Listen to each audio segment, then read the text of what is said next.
Hello दोस्तों, नमस्कार। दोस्तों, आज के वीडियो में हम देखेंगे एपी के कुछ इम्पोर्टेंट क्वेश्चन हैं जो काफ़ी बार बोर्ड के एग्ज़ाम में पूछा गया है। तो चलिए शुरू करते हैं। इस वीडियो में हम कॉन्सेप्ट भी बताएंगे। सबसे पहले देखिए, कुछ कॉन्सेप्ट हम देखते हैं। एपी होता क्या है। देखिए, एपी एक सीरीज होता है, ठीक है ना। और किस प्रकार से काम करता है इसमें हम बताएंगे। जैसे देखिए 2, 4, 6, 8, 10। तो क्या होता है कि मान लीजिए हमारा ये पहला पद है। पहला पद को हम A1 कहेंगे, ये दूसरा पद है तो A2 कहेंगे, ये तीसरा पद है A3 कहेंगे। तो क्या होता है कि अगर A2 में से A1 घटाएं, ठीक है ना, तो कितना बचेगा। देखिए 4 में से 2 घटाएंगे, 4 में से 2 घटाएंगे तो हमारा 2 हो जाएगा। फिर क्या कर देंगे, A3 में से A2 घटा दें, A3 में से A2 अगर घटा दें तो कितना हो जाएगा। A3 हमारा कितना है, 6 है। 6 में से A2 हमारा 4 है, तो 4 घटा दीजिएगा तो 2 आ जाएगा। देखिए यहाँ पे क्या होता है कि अगला टर्म में से पिछले टर्म घटाइएगा, ठीक है ना।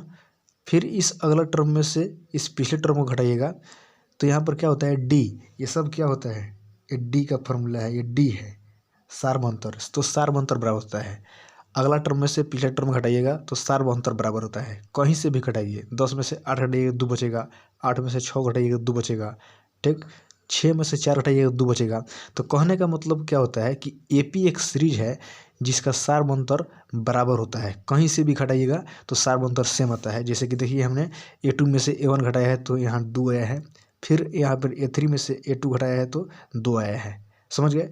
तो कहने का मतलब इसके बीच का जो डिफरेंस होता है ना, 2 होता है। देखिए यहाँ 6 में से 4 हटाइएगा 2, फिर 8 में से 6 हो जाएगा 2, फिर 10 में से 8 हो जाएगा 2। तो सब जगह डिफरेंस सेम आ रहा है, तो ये हमारा एपी में सीरीज कहलाएगा, ठीक है ना। एपी में सीरीज कहलाएगा। अब देखिए, तो आप समझते हैं को, तो इस तरह से आप एपी समझ सकते हैं। एक बात और देखिए, अगर मान लीजिए अगर एपी में 5वां टर्म निकालना हो तो क्या करते हैं, A+4D, ये फार्मूला है, याद रखिएगा, ठीक है ना। फिर 6 टर्म निकालना है तो A+5D, ठीक है ना। यहाँ 6 है तो यहाँ 5 हो गया, यहाँ 5 था तो यहाँ 4 हो गया। ये को कम करके हम डी से गुना कर देते हैं। अगर निकालना हो 70वां पद तो A+69D, एक कम करके लिखते हैं। एक और फार्मूला होता है जिसे AN, अंतिम टर्म क्या होता है, AN, A+N-1 इंटू डी। ये भी एक फार्मूला है, इसको भी याद रखिएगा, आगे काम आएगा, ठीक है ना। तो आप समझ सकते हैं यहाँ A1 हमारा पहला टर्म है, A2 दूसरा टर्म है। इस तरह करते करते करते यहाँ कोई मान लीजिए कोई चीज़ आ जाएगा, यहाँ कितना 20, तो ये हमारा क्या हो जाएगा, अंतिमवा टर्म। अंतिमवा टर्म को AN से हम सूचित करते हैं, ठीक है ना। तो ये रहा कुछ कंसेप्ट।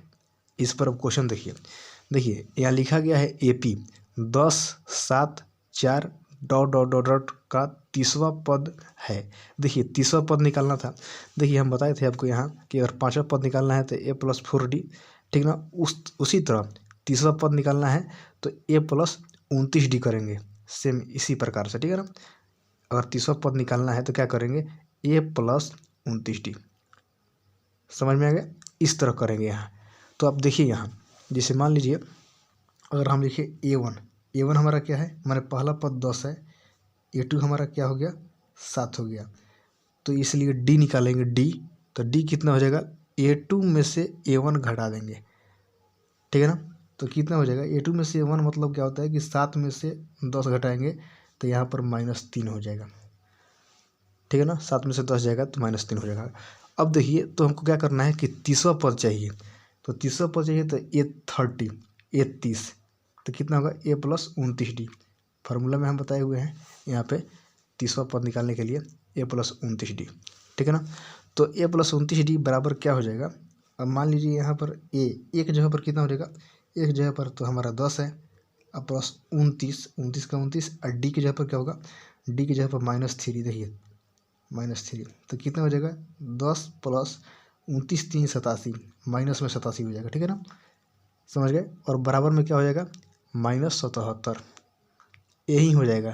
30वां पद 77 है। तो आप इस तरह से निकालिएगा, आसान है, समझ में आ जाएगा।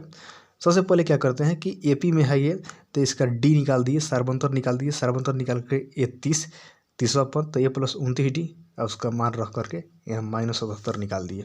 ठीक है ना, इस तरह से आप निकाल सकते हैं। अब देखिए एक और क्वेश्चन लेते हैं। यहाँ पे देखिए जैसे मेरा क्वेश्चन है कि ए पी 7 13 19 ... 205 में कितने पद हैं। देखिए मान लीजिए, तो यहाँ पर समझिए कि A1 पहला पद क्या है 7 है, फिर A2 13 हो गया, A3 19 हो गया, तो इसी तरह डॉट डॉट डॉट करके जा रहा है। AN अंतिमवा पद हमारा 205 है, इसी तरह आगे बढ़ा है, तो अंतिमवा पद 205। ठीक है ना, तो कितने पद है, तो माना कि n पद है, माना या लिख सकते हैं कि माना n पद है, n पद है। ठीक ना, मान लीजिए अब देखिए यहाँ AN अंतिमा पद कितना है, ये वाला है। अंतिमा पद को हम AN करेंगे, A + n - 1 × D। फार्मूला अंतिमा पद का फार्मूला यही होता है। देखिए यहाँ पर हम लिखे थे अंतिमा टर्म का, अंतिमा पद का फार्मूला ये है, A + n - 1 × D। तो अब मान रख दीजिए सीधा, अंतिमा पद का कितना मान है 205, तो 205 रख दीजिए। अब बराबर देखिए एक जगह पर क्या होगा 7 प्लस n तो निकालना ही है, n - 1 × D। ठीक है ना, अब क्या करना है कि अब देखिए इस 7 को इधर लाइए, तो 205 में से 7 घट जाएगा, इधर क्या बचेगा n - 1 × D। इधर प्लस में 7 था तो माइनस में 7 आ गया। ठीक है ना, अब देखिए आगे क्या होगा, अब घटा दीजिएगा तो कितना हो जाएगा 198। 205 में से 7 जाएगा तो 198 अर्थात 15। ठीक है ना, अब n - 1 × D। देखिए डी की जगह पर आप नहीं रख, डी की जगह पर क्या होगा, यहाँ डी निकालना छूट गया है। डी बराबर क्या होता है A2 - A1, मतलब दूसरा पद में से पहला पद घटाइए, तो 3 में से 7 जाएगा तो कितना बचेगा 6, तो यहाँ डी की जगह पर 6 रख दीजिए। ठीक है ना, अब n - 1 यहाँ देखिए 6 गुना में है, तो इधर की कहाँ आ जाएगा भाग में, 198/6 इधर गुना में है तो इधर भाग में आ जाएगा। अब इधर देखिए n - 1 बराबर को आप इधर भी लिखिएगा और बराबर को कैसे भी लिखिएगा चलेगा, इधर लिखिए या इधर लिखिए, मतलब n - 1 इधर लिखिए, 198/6 इधर लिख सकते हैं, कोई दिक्कत नहीं है। चलिए तो 198/6 यहाँ पर हो गया। देखिए काट दीजिए, 6 × 3 = 18, 6 × 3 = 18, तो यानी कि कितना हो गया n - 1 बराबर कितना हो गया 33।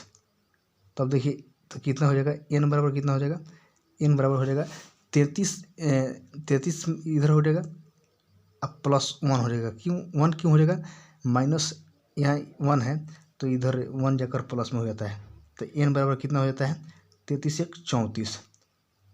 ठीक है ना, 33 × 1 = 34 हो गया, ये 34 है। तो देख लीजिए हमारा n 34 को टर्म है इसमें। ठीक है ना, 34 टर्म इसमें है, तो आप इस तरह समझ सकते हैं। तो आई होप कि आपको वीडियो समझ में आया होगा। अगर वीडियो समझ में आया है तो मेरे चैनल को लाइक कीजिएगा, सब्सक्राइब कीजिएगा। फिर मुलाकात हुई अगले वीडियो में। Thank you very much guys.